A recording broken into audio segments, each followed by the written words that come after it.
ቤታችን አዲሳችን የህብረት መነሻ የጋራ ቤታችን ጅምር ተጨርሶ አበባ ሆናለች አዲስ አበባችን እንደ ስሟ ሆነች አዲስ አበባችን እንደ ስሟ ሆነች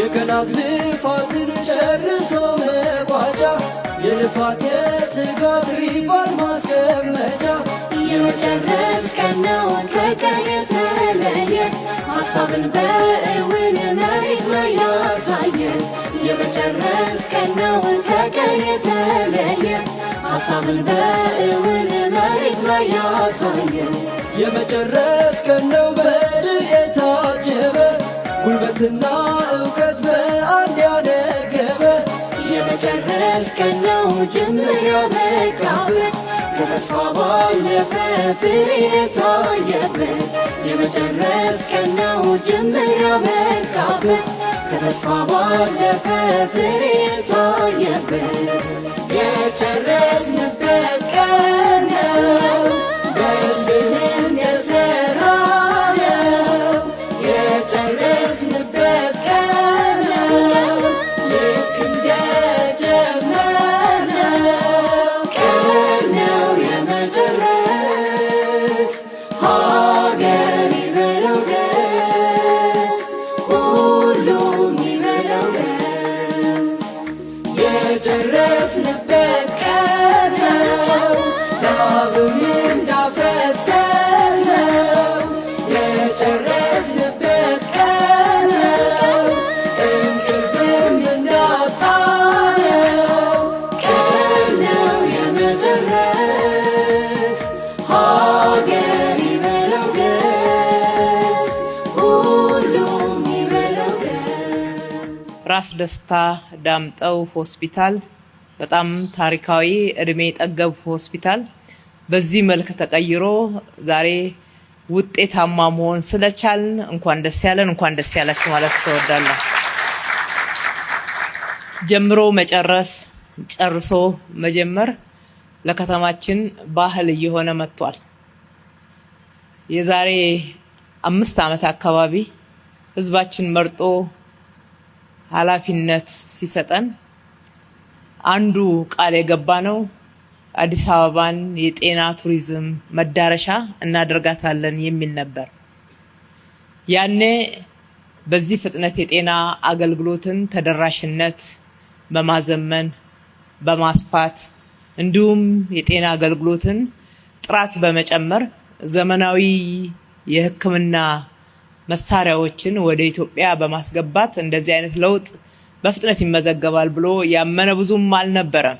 የተናገርነው ልንተገብር ነውና በትክክል ደግሞ ለሀገራችን አስፈላጊ ነውና አዲስ አበባም ለሀገራችን ትልቁ የቤንችማርኪንግ የልምድ መውሰጃ በጤና አገልግሎት ደግሞ የሪፈራል አገልግሎት ማግኛ ቦታ ስለሆነች ይህንን ለማድረግ በእርግጥ ሌት ተቀን ስንሰራ ቆይተናል።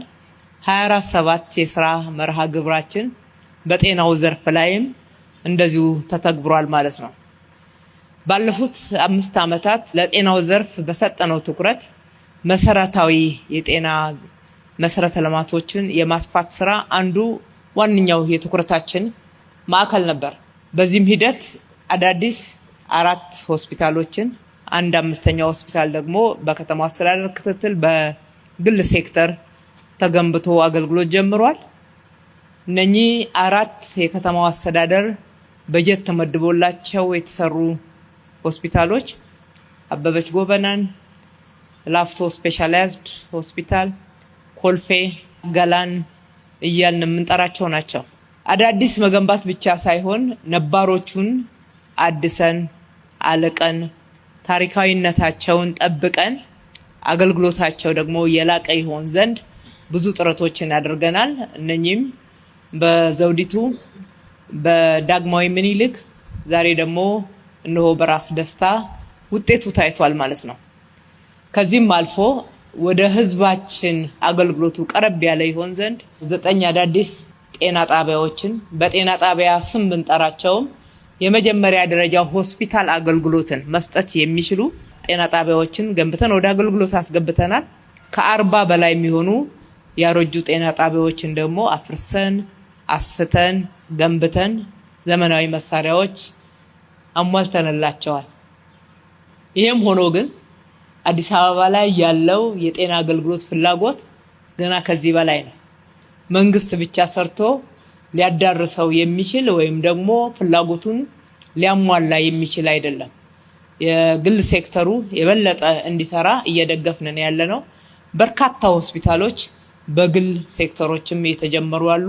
እነኛ አንድ ላይ ተደማምረው ከተማችንን የጤና ቱሪዝም መዳረሻ በተለይ ደግሞ ዜጎቻችን ወደ ውጪ ወጥተው መታከም የማይችሉ የላቀ ሕክምናን ማግኘት የማይችሉ ዜጎቻችን እዚሁ በሀገራቸው መታከም የሚችሉበት የጤና አገልግሎት እንዲኖር ማድረግ ትኩረት ያደረግንበት እንዲሁም ደግሞ ውጤትም እየተገኘበት ያለ ነው። ከጥቂቱ የውጪ ምንዛሪያችን ወደ ውጪ ለጤና አገልግሎት ማውጣትም ተገቢ አይደለም።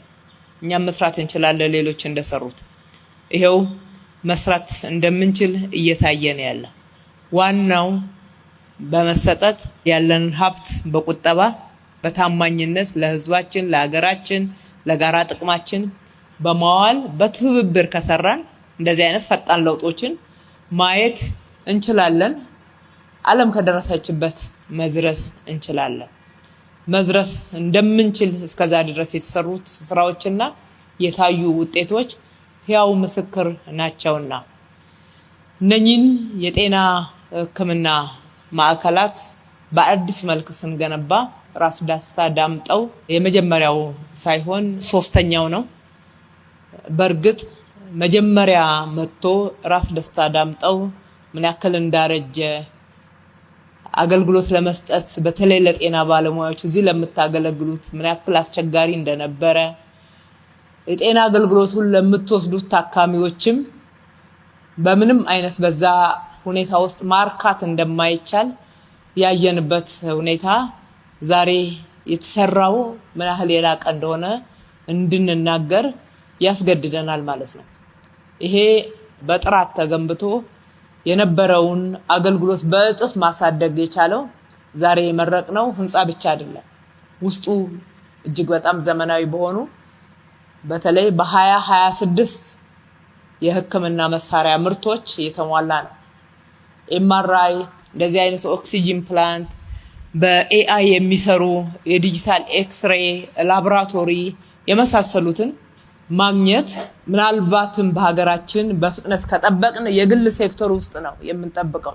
የመንግስትን እንደዛ አድርገን ይዘነው ኢንቨስት አድርገንበት ስንመራ ስላልኖርን ማለት ነው። አሁን ግን የመንግስትን የምንመኝበት ቅድሚያ ወደዛ የምንሄድበት ትልቅ ኮንፊደንስ ተፈጥሯልና ለህዝባችን በድጋሚ እንኳን ደስ ያላችሁ ማለት እወዳለሁ። ምክንያቱም እዚህ የሚሰራው የገንዘብ ትርፍ አይደለም። እዚህ የሚሰራው ስራ የሚሰጠው አገልግሎት የሰውን ህይወት ማትረፍ ነው፣ ሰዎችን መርዳት ነው፣ ሰብአዊነት ነው። በዋናነት የመንግስት አጠቃላይ የጤና አገልግሎት ማዕከላት ህዝቡን ማገልገል ነው ዋናውና የመጀመሪያው ግባቸው። ከዚህ የተነሳ ደሃውም ገንዘብ ያለውም ሊታከምበት ይችላል። እነኚህን ስራዎች ስንሰራ በዋናነት የከተማችን ሀብት ነው የሰበሰብነውን ገቢ በተለመደው መንገድ ሳይሆን ከ71 እጅ በላይ ለዘላቂ ልማት ደህንነትን ለመቀነስ እንደዚህ አይነት መሰረተ ልማቶችና አገልግሎቶች ለህዝባችን ይደርሱ ዘንድ ትኩረት ሰጥተን ከብክነት አድነን የሰራንበት ነው። እንደ ክሊንተን ሄልዝ ኢኒሺዬቲቭ ያሉ በሰራነው ስራ ላይ የተወሰነ ድጋፍ ሊያደርጉ የሚችሉ አካላትን ደግሞ በትብብር እንደ ፓርትነርሺፕ አብረናቸው በመስራት ስራዎቻችንን የላቀና ሙሉ የማድረግ ሂደትን እየተከተልን የሰራነው ስራ ነውና በዚህ ሂደት አብራችሁን የነበራችሁ የተባበራችሁ የሰራችሁ ሁሉ በራሴም በታካሚው ህዝብ ስምም እጅግ አድርጌ ላመሰግናችሁ እወዳለሁ። በተለይም ስራው ግንባታው በፍጥነት በጥራት ዘመኑን የዋጀ ሆኖ እንዲጠናቀቅ በማድረግ በኩል የዲዛይን እና ግንባታ ቢሮ ኢንጂነር አያልነሽ፣ አመራሮች፣ ሰራተኞች አብራችኋት ያላችሁት በጣም ትልቅ ክብር አለን። እጅግ አድርገን እናመሰግናችኋለን። የጤና ቢሮ አመራሮች፣ የራስ ደስታ ዳምጠው ማናጅመንት እና ሐኪሞችም ስራውን ስትከታተሉ የነበረበትን ሁኔታ ለማየት እድል ነበረኝ። የግንባታ ስራ ብቻ አድርጋችሁ አልተመለከታችሁትም። አብራችሁ ስታስተባብሩና እዚህ ያለው የስራ እንዲፈጥን ስታረጉ የነበራችሁ ጥረት በምሳሌነት የሚጠቀስ ነውና እጅግ አድርጌ ላመሰግናችሁ እወዳለሁ። በክሊንተን ሄልዝ ኢኒሺዬቲቭ ኦክሲጅን ፕላንቱ እጅግ በጣም ብዙ ውጣ ውረድን መቀነስ በሚችል ደረጃ ተተክሎልናል። በጣም እናመሰግናለን። አጠቃላይ ትላንትና በነበረው በዛ ጫና ውስጥ እንኳን በታማኝነት በትጋት ስታገለግሉ የነበራችሁ የጤና ባለሙያዎች፣ የራስ ደስታ ዳምጠው የሆስፒታሉ ሰራተኞች አጠቃላይ በዛ በአስቸጋሪ ሁኔታ እንኳን ታካሚዎችን እጅግ በጣም ስነ ምግባር በተሞላበት ሁኔታ ስትንከባከቡ ማየት ችያለሁ። በሪፖርት አይደለም ባይኔ ያየሁት ነው። ዛሬ ደግሞ እንዲህ አይነት ለእናንተ ምቹ በእያንዳንዱ ፍሎር ላይ ሪፍሬሽመንት ያለው ለዲዩቲ ማረፊያ ያለው እጅግ በጣም በላቀ ዘመኑን በዋጀ ቴክኖሎጂ አገልግሎታችሁን ቀለል ማድረግ በሚያስችል ሁኔታ አገልግሎት እንድትሰጡ እድል አግኝታችኋልና የበለጠ በታማኝነት በትጋት እንደምትሰሩ እምነት አለን። በርቱ፣ አደራም ማለት እወዳለሁኝ። የላፍቶውን ስንመርቅ ክቡር ጠቅላይ ሚኒስትራችን አንድ ነገር አሉን። እጅግ በጣም ያምራል። ሆቴል የገባን እንጂ ሆስፒታል የገባን እስከማይመስል ድረስ ንጽህናው፣ አጠቃላይ መሳሪያው፣ ሁሉም ነገር መንፈስን ጭምር የሚያድስ ነው። ገና ሲገባ የመዳን ስሜት እንዲሰማን ያደርጋልና ይሄ እንደዚህ ይቀጥላል ወይ የሚል በተለይ ለባለሙያዎቹ ጥያቄ ያቀርበዋል። እኛም ራስ ደስታ ዳምጠው ተመላልሰን ስንመጣና ስናያቸው ዛሬ ያየነው ሁሌ እንዲታይ ነው አደራ ያልኩት። ይሄንን ለማሳሰብ ነው። ፈጣሪ ኢትዮጵያና ሕዝቦቿን ይባርክ። አመሰግናለሁ። አዲሳችን የህብረት መነሻ የጋራ ቤታችን ጅምር ተጨርሶ